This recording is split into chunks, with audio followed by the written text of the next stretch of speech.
And good morning again, Steve Stewart in the KJS control room as we are joined by a very special guest this morning. Texas Speaker of the House Dade Phelan joins us. Speaker, are you in Austin or are you in Beaumont right now? I'm in Beaumont. Good deal. Great to be back home. Yes, sir. It is. Yeah, it's good to come back home. Good deal. We've only got you for a few minutes, but some topics that we wanted to speak to you about, some very important things that are going on right now. And I guess, first of all, the border. We've got to touch on the border as we continue to have illegal immigrants pouring across. How do we stand in the state of Texas? What is the latest on that? Where does the House and the Texas Senate stand on that? Yes, sir. Well, again, I appreciate you having me on. It's great to, first of all, add Jasper County to my district. So starting next session in 2023, this coming up year, I will represent all of Jasper County, and it's an honor to do that. But you're correct. So the border security is obviously a huge issue right now here in the state of Texas. It's a humanitarian, legal, and constitutional crisis that's just being completely ignored by the Biden administration. It's not getting any better. It's deadly. Just this past week, we lost one of our guardsmen down there in a drowning. Mm-hmm. Just in April alone, there were about 24 illegal immigrants who drowned trying to cross as well. And then, of course, there's the treacherous part of crossing across the deserts that we have in southern Texas. So it really is it's a dangerous and deadly crisis we have on our border. And Texas has really stepped up. So beginning in 2015, it was my first session in the legislature, and we significantly increased our budget to try to stop this illegal immigration crisis we were having in Texas. So we increased the budget to $800 million for DPS to patrol our southern border, along with our game wardens as well. And of course, there's other elements like the criminal justice system, the healthcare system, the public school system, the housing market, and how you deal with hundreds of thousands of people crossing our border each year illegally. But so $800 million since 2015. This is past session because the surge since Biden has taken office has created an exponential flow. We're up to probably $6.4 billion since 2015. So I went to D.C. last week, and one of my main requests was reimbursement for those expenditures. Texas taxpayers should not be footing the bill for the entire country. We are defending 1,200 miles of federal border with Texas tax dollars, and I don't think that's right. How was the reception when you requested that money? Well, I was meeting with Texas congressmen and our senators from the Republican delegation, and they were very open to that idea. And I had commitments from several of them to say they will fight for that when we take control of Congress, should that happen in November, which I think will. I didn't meet with Ms. Pelosi or someone like her to ask for the money. I may have gotten a different response, but from the Texas delegation, they were very receptive, and many of them were willing to go and fight for Texas and fight for the taxpayers here. All right, Mr. Speaker, our owner, KJS owner Mike Lout, joins us, and he's going to speak to you here. How are you doing, Mr. Phelan? I'm doing well. How are you, sir? Just fine. I spoke with one of your old friends there the other day. I happened to run into him, Chris Patty in Carthage. And, yes, sir. But anyway, guy too. Yeah. So Jasper played Carthage, and KJAS was broadcasting the game, but so was KGAS of Carthage. And of course, you know that Chris and his father-in-law own that radio station there. That's correct. But anyway, he almost was Speaker of the House, but you beat him out in the caucus, and we're glad that you did, because we like having somebody from Southeast Texas to be Speaker of the House. Well, I appreciate it. It's the first time in 176 years someone from our area has been able to be Speaker of the House, and it's a huge honor, not just for my colleagues to elect me, but to be able to provide that type of representation in Austin for Southeast Texas. It's very, very, very much appreciated that y'all keep sending me back up there to do this job. Well, we're glad that you're there, and from what we know, you're doing a good job. Let me say this, though. How can people be in Texas, and anybody in Texas, be supportive of the Biden administration and supportive of this president that we have that is doing this. Am I right or wrong that what is going on in Washington with the Biden administration, Texas is probably getting the worst beating of anywhere in the country, without a doubt? Why is it people can't see what's going on? I don't disagree. We've certainly are feeling the full brunt of, especially the Biden administration's neglect of the southern border. I mean, it's really astonishing. I was down there when the Haitian migrants had crossed the border. I saw with my own 2 eyes about 12,000 migrants at that point in time underneath the bridge, with 10 porta potties and the clothes on their back. And quite frankly, when you signal that the border is open and anyone can cross, and there's going to be no repercussions for that, then you attract this type of surge, and it's all on his watch. And he doesn't think it's a real threat. And when it comes time to do something about it, they send the vice president down to Texas, and she doesn't even go to the Del Rio sector or to the RGV where this is actually occurring. She goes to El Paso, where there is no border surge. It's just dereliction of duty, malpractice. It's shameful, and like I said earlier, it's deadly. People are losing their lives. Well, we talk about a lot of times people feel, of course, sorry for Hispanic people that live in Mexico and are living, a lot of them, in very poor situation, everything. But the problem with this is that we're getting people not from Mexico, but all over the world are coming through that little portal down there. And also it is really supplementing the drug business and everything else. It's a terrible situation, but I commend you for doing something that your president's never done, and that is you've actually been there and seen it. Oh, absolutely. I've been several times, and you're absolutely right. The individuals crossing the border are from all over the world. They're from the Middle East. They're from China. I saw the other day a report from DPS. They actually had a guy from Ireland. I don't know. You're a long way from home if you're crossing the southern border and you're from Ireland. I don't understand that one, but there's some signs in the desert out in Texas, and it's basically it's like a panic button. And if you're out of water, if you think you're going to not make it, you hit this button, and Border Patrol will come find you and arrest you and take you to be detained. But it's basically a lifeline.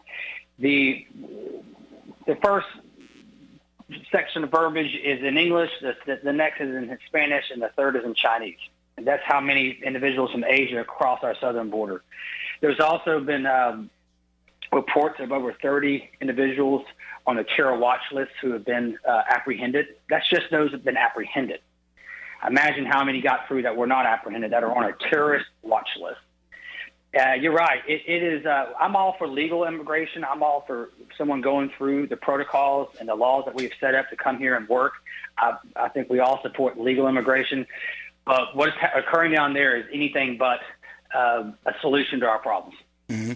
Well, do you think, though, in the next few years, are we going to see massive steps that are going to have to be taken? I mean, what's going to happen to the budget of the state of Texas with all this money that you're talking about that's having to be spent for this border security?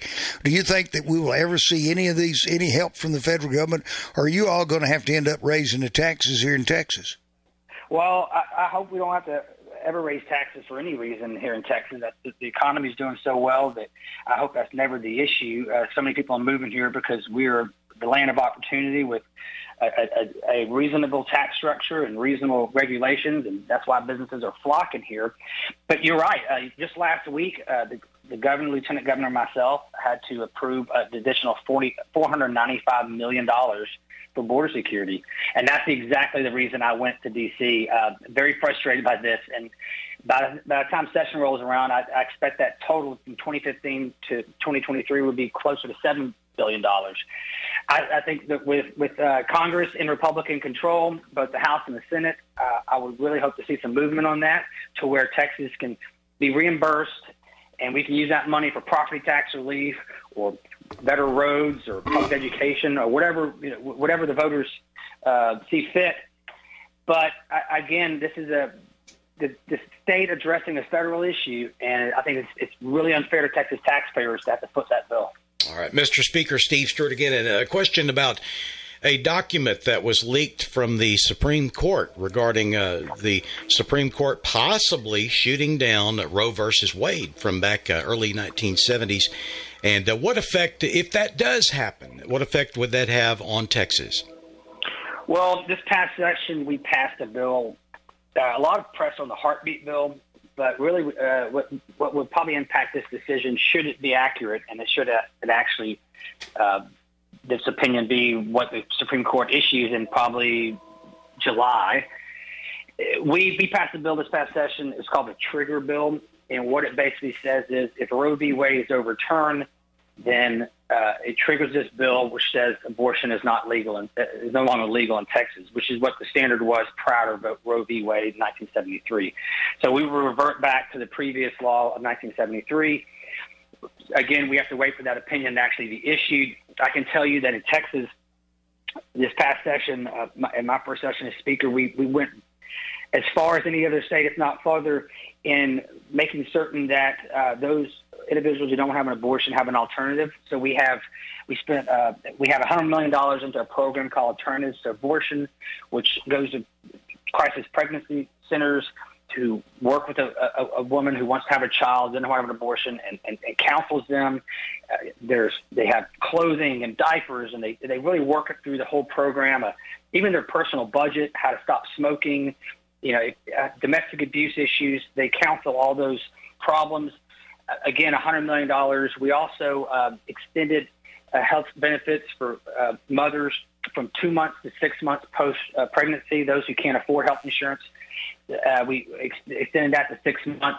And then we also modernized the paperwork for the children's Medicaid program to where they wouldn't fall off the healthcare rolls. And that's about 60,000 children a year that would not lose their health benefits. So as a pro-life Republican, we say from the womb to the tomb, we need to make certain that we're there to help those who want to have a child and make sure those children are healthy too. So Texas has stepped up in preparation for Roe v. Wade being possibly overturned. We thank you for that. And we were told you had about 15 minutes to spend with us, and that's coming to an end. So is there something to the end that you'd like to say to the people of Jasper, Newton, and Tyler counties? Yeah, actually, one of the other reasons I went to D.C. was to talk about the Veterans Health Care program we have here in Texas and how we can better serve our veterans here in Southeast Texas specifically. Now, we have a healthcare clinic in Beaumont. It's flooded during Harvey. It's flooded during Imelda. The workers there are very dedicated. This is not a criticism at all of anyone working in the VA system, but the clinic needs to be larger. It needs to offer more services. It needs to be in an area that doesn't flood. So in 2018, President Trump launched an initiative to modernize the Veterans Health Care program. Here he is 4 years later, and they've just gotten around to appointing the members of the commission to do this job. So the wheels of the federal government are moving very slow in this matter, but I'm going to keep pushing forward. I'd like to see what, for instance, y'all have in Jasper County is, the Christian system has moved to a spoke and hub where you have a large hospital and then you have smaller micro hospitals that can do some inpatient care. I'd like to see that happen here in Southeast Texas. We have tens of thousands of veterans in Southeast Texas, East Texas, and Southwest Louisiana who have to get in a bus early in the morning and drive over to Houston and spend all day there or several days there and get in a bus and come back. We should be able to provide some of those inpatient services right here in Southeast Texas to prevent that 200-mile round trip and several hours all day or several days of someone's, and that could be every other week. That could be every week, depending on your treatment. So I've heard from so many veterans who would love to sign up and take advantage of what they've earned by serving our country, but they don't feel like going to Houston and back is the best for them, especially when they're in a fragile medical state. So we're going to keep fighting for Southeast Texas and make certain that we can provide more health care options for our veterans if they choose to use the VA. I'm not trying to impact what's called Veterans Choice, which allows veterans to go see a private medical specialist and be reimbursed. That's a different program, and no one's trying to impact that. I just simply would like to see some more beds dedicated to Southeast Texas to allow better healthcare outcomes for our veterans who've earned it. Absolutely. Well, we thank you so much for being with us, Mr. Speaker, today and talking with us here on KJS. And I want to extend, as the owner of KJS, extend to you what I've extended to all elected officials, both state and reps and, state reps and senators, and also U.S. Representatives and senators. And that is, at any time that you want to speak to the people of Jasper, Newton counties, you come here and just call us or come here and visit, and we'll give you the station. How about that? Well, I will take you up on that. I really appreciate the opportunity, and I will certainly be back on very soon. All right. Thank you so much, Mr. Speaker. You got it. Y'all take care. Thank you, Mr. Speaker. Appreciate it. Once again, folks, that is Dade Phelan of Beaumont. He is Speaker of the House of Representatives here in Texas, and we're glad to have him on our team here in Southeast Texas.